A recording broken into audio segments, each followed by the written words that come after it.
శ్రీమహాగణాధిపతయే నమః. పరమ పావనమైనటువంటి దివ్యమైనటువంటి పుణ్యభూమి మనది. మాతృభూమి పితృభూమి ధర్మభూమిరా, భరతభూమి వేదభూమి పుణ్యభూమిరా. ఈ పుణ్యభూమిలో ఎన్నెన్నో క్షేత్రాలు, దర్శనీయమైనటువంటి పుణ్యమైనటువంటి నదులు మనల్ని పావనం చేస్తూ ఉన్నాయి. ఇలాంటి దర్శించడానికి తేలికగా సుఖంగా మనం ప్రయాణం చేయడానికి, వెళ్ళిన తర్వాత భోజన వసతులు మన చక్కగా ఏర్పరచడానికి ఆర్వి ట్రావెల్స్ ఎంతో కృషి చేస్తోంది. ఈ కృషి చేసేటువంటి వీళ్ళ దగ్గర ఉన్నటువంటి కార్యకర్తలు ఎంతో ప్రేమ కలిగినటువంటి వారు. అలా తీసుకొని వెళుతూ చార్ధామ్ యాత్ర, అబ్బో ఇది కష్టం పుణ్యం. చార్ధామ్ యాత్ర అంటే సహజంగా గంగోత్రి, యమునోత్రి, కేదార్నాథ్, బద్రీనాథ్, ఈ 4 యాత్రలను చార్ధామ్ యాత్ర అంటారు. అయితే వీళ్ళు ఇంతటితో ఆగరు. అద్భుతమైనటువంటి హరిద్వార్ తీసుకొని వెళతారు. హరిద్వార్ దేనికని వెళ్ళాలి అంటే 7 మహానగరాలు పేర్లు వింటేనే మోక్షం కలుగుతుంది, పాపాలు పోయి. ఏమిటి 7 మహానగరాలు? అయోధ్య, మధుర, మాయా, కాశీ, కాంచీ, అవంతిక, పురీ, ద్వారవతి చైవ సప్తైతే మోక్షదాయకాః. వీటిలో మాయానగరం, అయోధ్య, మధుర, మాయా, ఈ మాయానగరమునే హరిద్వార్ అంటారు. దేనికని ఇది పుణ్యక్షేత్రం?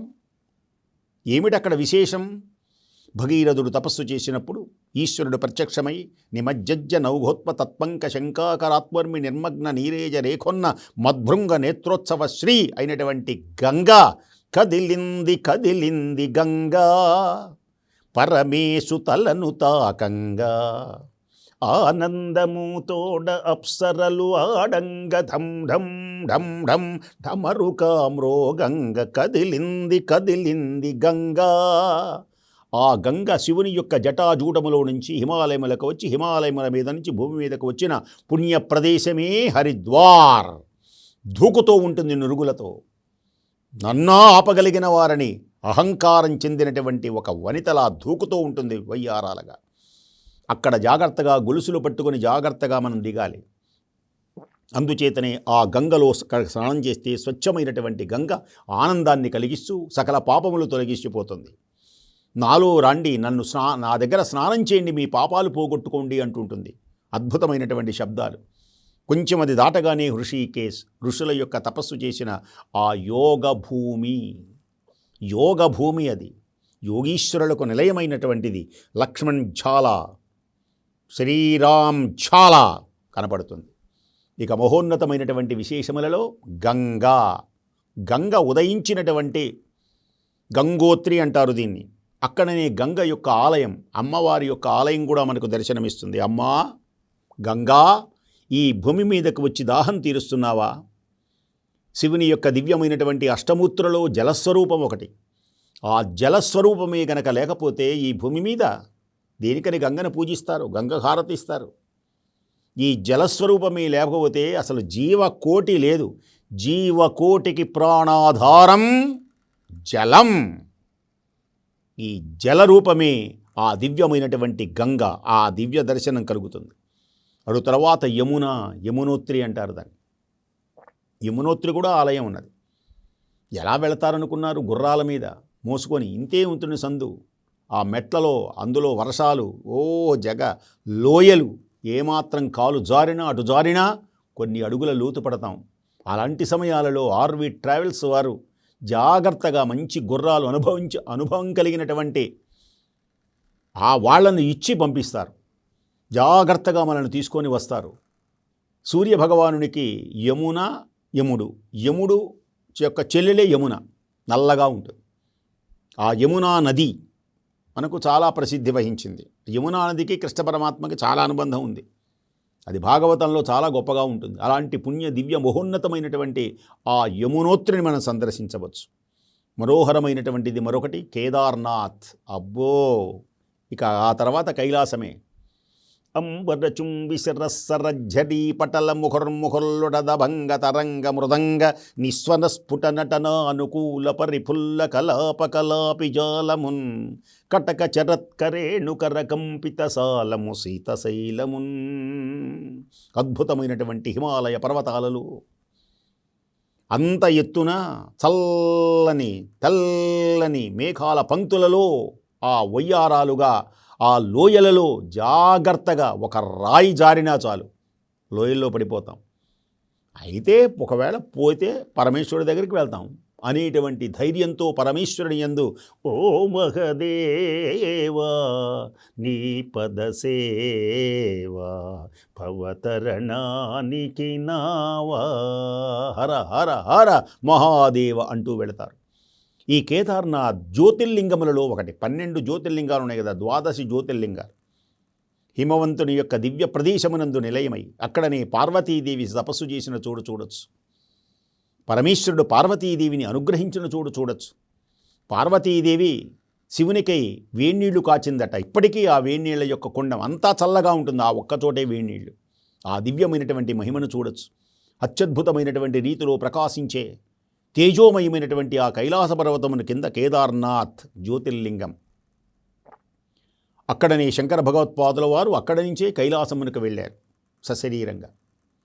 పాండవులు కూడా అక్కడి నుంచే వెళ్ళారు. అక్కడనే ఈశ్వరుడు యొక్క దివ్యమైనటువంటి కైలాస పర్వతం అంటారు దాన్ని. కేదార్నాథ్ హెలికాప్టర్లలో లేకపోతే ఇలా తీసుకొని వెళతారు. అలాగే బద్రీనాథ్ బదరి, అక్కడనే నరనారాయణుడు తపస్సు చేశారు. పుణ్యప్రదేశం, నారాయణునికి నిలయమైనటువంటిది. ఆ నరనారాయణులే భూమిపై అర్జునుడు కృష్ణుడుగా పుట్టారు అని శాస్త్రం పురాణాలు చెబుతాయి. నరనారాయణ జననము ధరణికి ముదమాయే సురలు మురిసి సుధలు చింది విరివానలు కురిసే. ఆ పుణ్యమైనటువంటి ఆ నారాయణుని యొక్క దివ్య ప్రదేశం మంచులలో మేఘాలలో తేలియాడుతూ మనం ఆకాశంలో ఉన్నట్లుంటుంది. అక్కడ ఎప్పుడూ వానే అంతటి గడగడ గడగడమైనటువంటి చలిలో ఆ బద్రీనాథ్ అలా గుడి ప్రక్కనే వేడి నీళ్లుంటాయి. అవి ఇంతవరకే నడుములోతే వస్తాయి. అవి ఎప్పుడు వేడిగా ప్రవహిస్తూనే ఉంటాయి. ఆ ఒక్క గుండంలో చక్కగా వేడి నీళ్ళు స్నానం చేస్తారు. ఆ పుణ్యమైనటువంటి విశేషంలో కొంచెం అవతల బ్రహ్మకపాలం. ఆ బ్రహ్మకపాలంలో గనక పితృదేవతలకు గనక పిండ ప్రదానాలు చేస్తే ఇక మోక్షం వాళ్ళకి పునరావృత్తి రహితం. మనం కూడా తరిస్తాం. పితృదేవతలకు పిండ ప్రదానములు చేసినటువంటి వాళ్ళ యొక్క జన్మలు వంశాభివృద్ధి జరుగుతుంది. కష్టాలనేటువంటివి ఉండవు. పితృదేవతలు దీవిస్తారు. అలాంటి శ్రాద్ధ కర్మలు అంటారు వాటిని. తర్పణములు ఇస్తారు అక్కడనే. ఆ తరువాత కొంచెము దూరం వెళితే ఉత్తర కాశీ, అక్కడ కూడా విశ్వనాథు యొక్క దివ్యమైనటువంటి దేవాలయాలు కనబడతాయి. ఈ చార్ధామ్ యాత్రలో ఇంతటి వైభవోపేతమైనటువంటి ఆనంద తరంగాలతో ప్రకాశించేటువంటి ఆ భగవంతుని యొక్క ఈశ్వరుని యొక్క దివ్య అనుగ్రహం, ఆ గంగాదేవి యొక్క అనుగ్రహం, యమునా నది యొక్క అనుగ్రహం. యమునా తటమున ఆ నది ప్రవహించి ప్రవహించి ప్రవహించి మధురా నగరి దగ్గరకు వస్తుంది. ఆ యముననే మహానుభావుడు దాటింది. ఎవరు? వసుదేవుడు. వసుదేవుడు ఆ యమున అవతల మధురా నగరంలో ఆ చెరసాల్లో పుడితే ఆ బుట్టలో ఎత్తుకొని వెళ్తాడు కదా మధ్యలో రేపల్లకు చేర్చడానికి. ఆ యమునా నదే, ఈ యమునా నదే ద్వావిస్తుంది.